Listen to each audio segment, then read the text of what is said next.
Hello, this is Chef John from foodwishes.com with Cock-a-Leekie soup. That's right, I'm going to show you how to make what is the national soup of Scotland, which did not earn that title just because of its hilarious and fun to say name.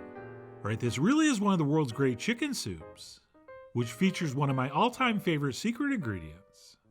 Okay, don't even try to guess, you will never get it. So with that, let's go ahead and get started. And before we get to the caca, let's go ahead and begin with our leekie. And what I have here is 4 leeks that weigh about 2.5 pounds. And we'll get to how to prep these for the soup in a minute. But before that, what we'll do is cut off the first couple inches of the top green part. Right, that really tough, dark, fibrous part at the top. Since we're going to use that for our broth. And then later we'll use the rest of our leeks, once that's done, and we're ready to do our soup. And what we'll do is take and wash and rinse those very well before we add them to our soup pot, followed by 1 large whole giant chicken. Okay, the bigger the better, and this one went about 4.5 pounds.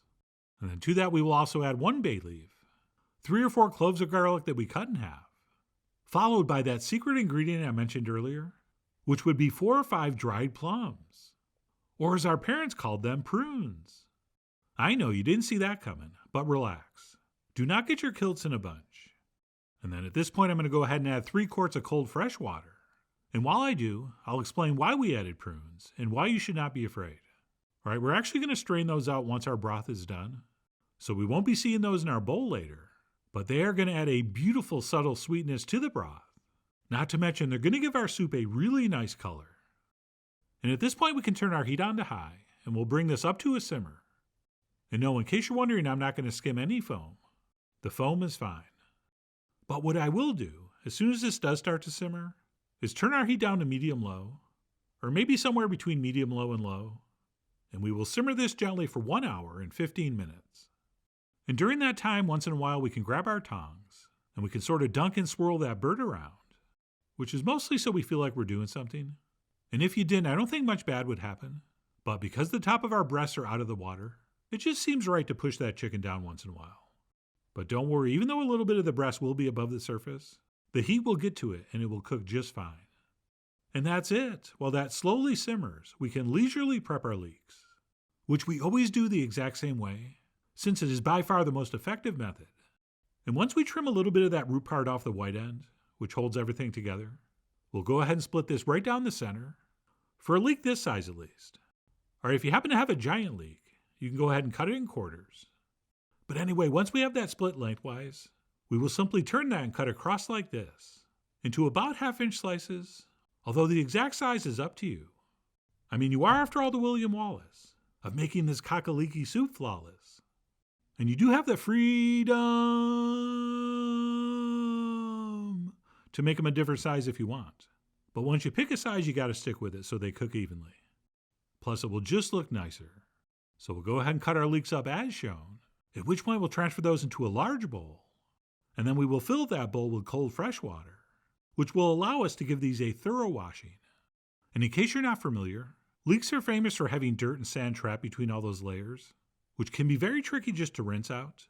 But if you dunk them and wash them in a large amount of water like this, any of that sediment and sand will sink to the bottom, which is why when we remove these, we are just going to grab them from the top, and we will transfer those into a bowl. And theoretically, once we're done, our leeks will be clean and any and all sand will be at the bottom. So to summarize, leeks float, sand doesn't. And by the way, these might have been the cleanest leeks I've ever worked with. Right? Usually you end up with way more sand than this. But anyway, make sure you wash your leeks very thoroughly as shown, since nobody, and I mean nobody, wants that in their soup. And that's it, we can simply reserve our leeks in the fridge until needed. And at this point we'll go back and check our chicken, which has been simmering for exactly 1 hour and 15 minutes. And you can see here that beautiful deep brown color the prunes added to the stock. Oh yeah, now that is a pretty broth. Or should I say, a bonny broth. Did I do that right? But anyway, let's go ahead and remove that chicken safely to a bowl, which I always use tongs for, just out of habit since that's how you do it in the restaurant. But a safer way to do that for the home cook is probably the 2-fork method. And if we stick those into the rib cage on either side, letting that hot liquid drain from the cavity, and then once that's in the bowl, we'll simply let that cool down, at which point we'll go ahead and pull off all the meat. And while that happens, I generally like to pull off the wings and the leg bones, just so that can get a head start adding some flavor to our still simmering broth while we wait for the rest of this to cool. Because I'm impatient, but if you want, you can just wait for all this to cool, at which point we have some major decisions to make. Because what we'll do next once our chicken cools is we will separate all the meat from the skin and bones, and we will pull and tear that into spoon-sized pieces. And then if we want, we can just go ahead and finish our soup with our leeks and this cooked chicken.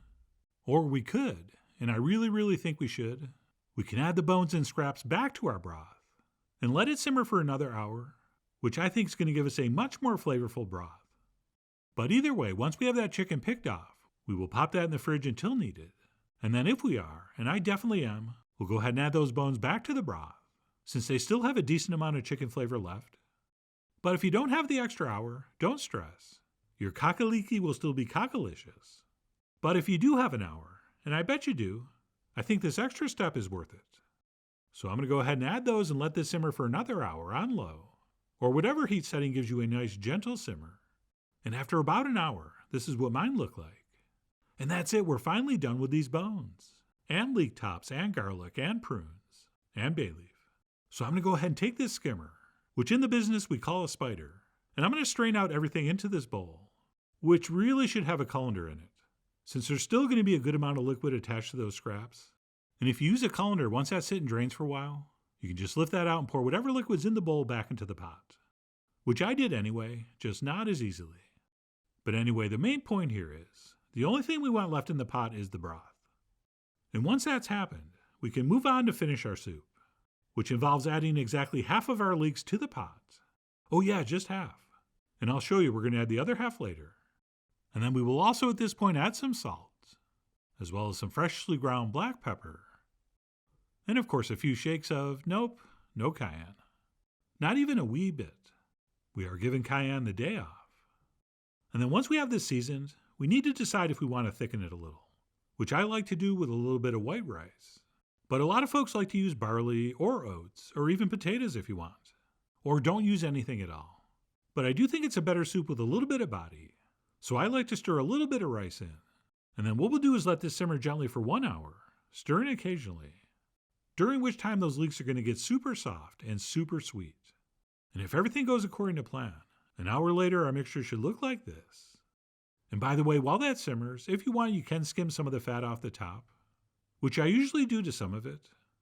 And also, if it seems like it's reducing down too far, simply add another splash of water. All right, that is just you cooking.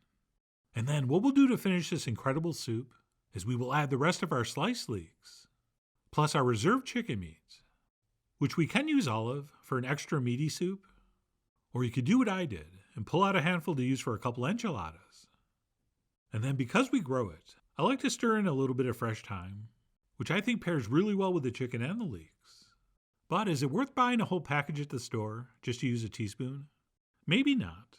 So I guess what I'm really trying to say is you should grow some thyme, which you can do on any windowsill, along with pretty much all your other culinary herbs. And then all we need to do at this point is simply let this simmer on medium-low for about 20 minutes, at which point it should be done. And the reason we're cooking half the leeks for only 20 minutes is so they retain a little bit of texture. Right, they're still going to be pretty tender, but they're not going to be super soft and sort of melt into the soup like the first edition.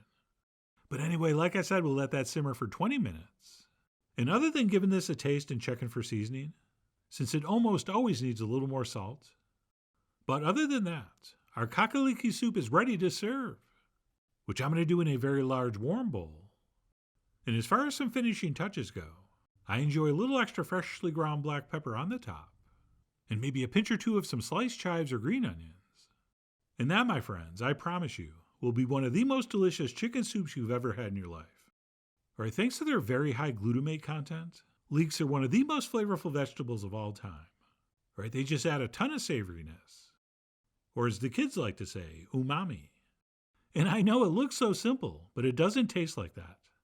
Oh, and in case you're wondering why we didn't add ingredients like carrots and celery, which we seem to add to pretty much every soup, well, the reason you don't see any carrots floating in this is the same reason you don't see any carrots floating in a French onion soup. In fact, if you go into a French restaurant and you order French onion soup, or as they call it in France, onion soup, and it has carrots in it, get up and walk out. That is a chef that's not to be trusted. All right, the carrots are just not needed, and they're only going to get in the way. But anyway, that's it. My take on cock-a-leekie soup. It does take a few hours to make properly, but other than having to slice up a few leeks, it is extremely simple and easy to make, and the results really are stunning. So the next time you're in the mood for one of the world's great chicken soups, or you just want to rock out with your Scottish national soup out, I really do hope you give this a try soon. So please follow the links below for the ingredient amounts, a printable written recipe, and much more info as usual. And as always, enjoy.